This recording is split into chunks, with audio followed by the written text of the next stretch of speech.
Assalamualaikum warahmatullahi wabarakatuh. Salam sejahtera bagi kita semuanya. Apa kabar anak-anak ibu semuanya? Mudah-mudahan kita tetap senantiasa sehat dan dalam lindungan Allah Subhanahu wa Ta'ala. Baik, pada pembelajaran kali ini kita akan belajar tentang sholat sunnah berjamaah dan sholat sunnah munfarid.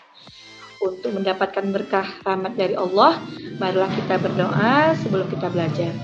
Berdoa dimulai. Bismillahirrahmanirrahim.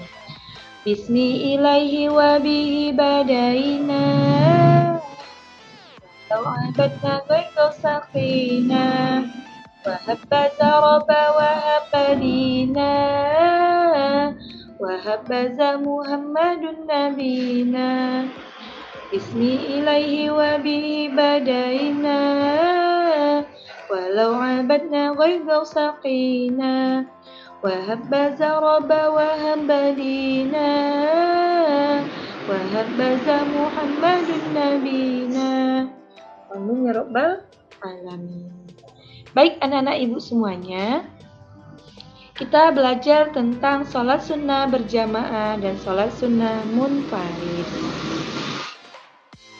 Sebelum kita lebih lanjut lagi, kita harus tahu dulu tujuan pembelajaran.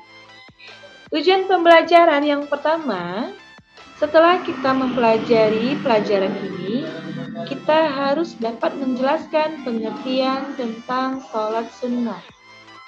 Yang kedua, siswa harus bisa menyebutkan macam-macam sholat sunnah. Yang ketiga, siswa harus bisa mempraktikkan sholat sunnah secara munfarid atau sendiri. Yang keempat, siswa dapat menganalisis tata cara sholat sunnah secara berjamaah. Sholat sunnah merupakan sholat tambahan yang penting untuk diperhatikan kedudukannya. Selanjutnya, dilaksanakan semampunya.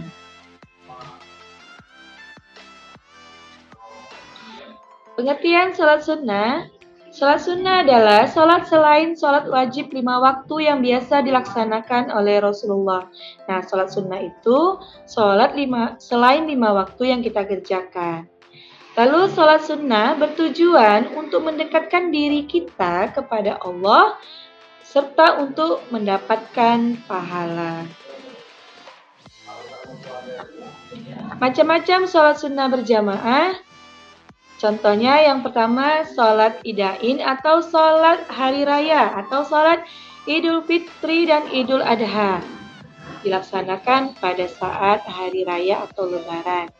Lalu yang kedua sholat istisqa atau sholat meminta hujan.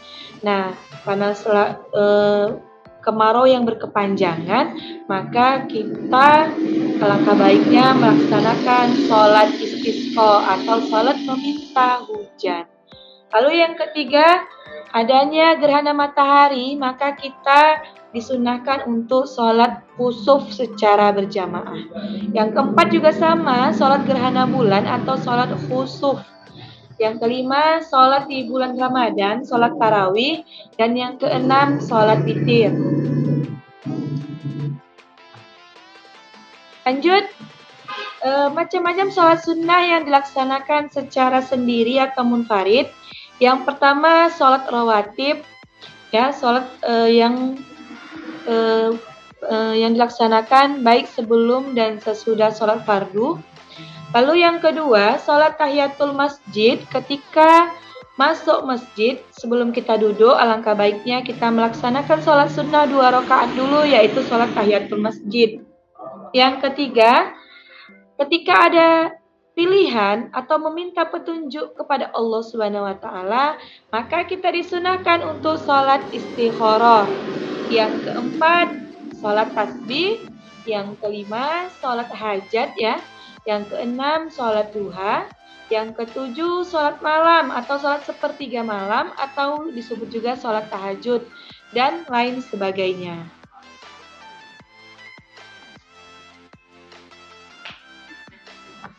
Baik, sholat sunnah secara berjamaah itu niatnya pakai kata seperti kita sholat fardu juga. Ada kata imaman untuk imam dan ada kata makmuman untuk makmum. Contohnya sholat tarawih ya. Usolli sunatan tarawih rakaataini adaan makmuman kalau kita makmum. Makmuman lillahi ta'ala. Kalau kita imam, imaman lillahi ta'ala. Gitu. Beda dengan sholat sunnah secara munfarid, itu tidak ada kata imaman maupun makmuman. Contohnya dalam sholat duha, niatnya usolli sunatan duha rakaataini adaan lillahi ta'ala. Tidak pakai kata makmuman ataupun imaman karena dilaksanakan secara sendiri atau munfarid. Baik, hikmah melaksanakan sholat sunnah. Yang pertama, sarana kita untuk mendekatkan diri kita kepada Allah Subhanahu wa Ta'ala. Nah, kalau kita senantiasa melaksanakan sholat sunnah, kita merasa kalau diri kita ini semakin dekat kepada Allah Subhanahu wa Ta'ala. Yang kedua, penolong dalam segala urusan penting.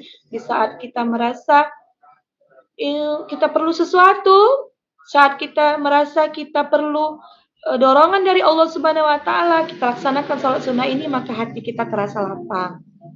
Lalu yang ketiga, menambah kekurangan yang mungkin terdapat pada sholat fardu. Nah, mungkin sholat fardu kita ada yang tinggal, atau sholat fardu kita kurang maksimal, atau sering dilaksanakan tidak tepat waktu. Maka dengan sholat sunnah ini, untuk menyempurnakan sholat fardu kita, untuk menambah kekurangan dari sholat fardu kita. Lalu yang keempat yaitu sholat adalah sebaik-baik amalan. Sholat itu adalah sebaik-baik amalan. Lalu yang kelima, insya Allah dan pasti dihapuskan dosa kita ketika kita melaksanakan sholat sunnah dan ditinggikan Allah derajat kita.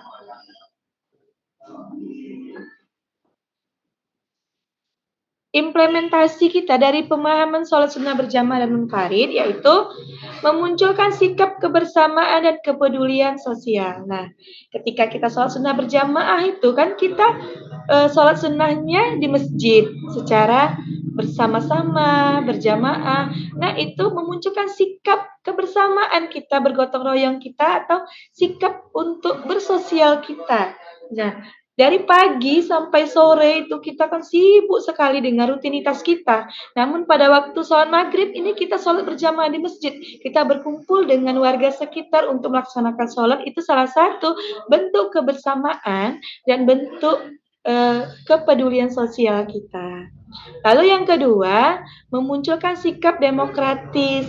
Nah, di situ ada pimpinan kita yaitu imam kita dan kita adalah makmum. Kita mengikuti instruksi dari imam kita. Ketika imam kita membaca Al-Fatihah duluan, baru kita mengikuti. Itu adalah salah satu memunculkan sikap demokratis bagi diri kita.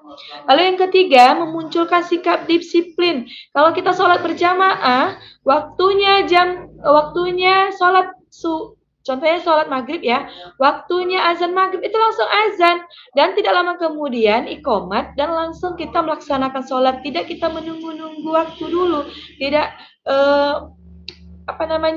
kita tidak tunggulah dulu sebentar lagi, nggak seperti itu, kita langsung melaksanakannya, kita disiplin melaksanakannya dan tepat waktu. Ya, itu ya. Itu tadi hikmah dan implementasinya dan contoh-contohnya dari sholat sunnah berjamaah dan munfarid. Baik, demikian yang dapat Ibu sampaikan. Sebelum Ibu tutup, marilah kita membacakan doa sesudah belajar. Bismillahirrahmanirrahim. Allahumma arhamna bil Qur'an waj'alhu lana imaman wa nuran wa hudan wa rahmah. Allahumma zakirna minhu ma nasina wa 'allimna minhu ma jahilna warzuqna tilawah رحمته آناء الليل وأطراف النهار واجعله لنا حجتين يا رب العالمين. Wabillahi taufik wal hidayah. Assalamualaikum warahmatullahi wabarakatuh.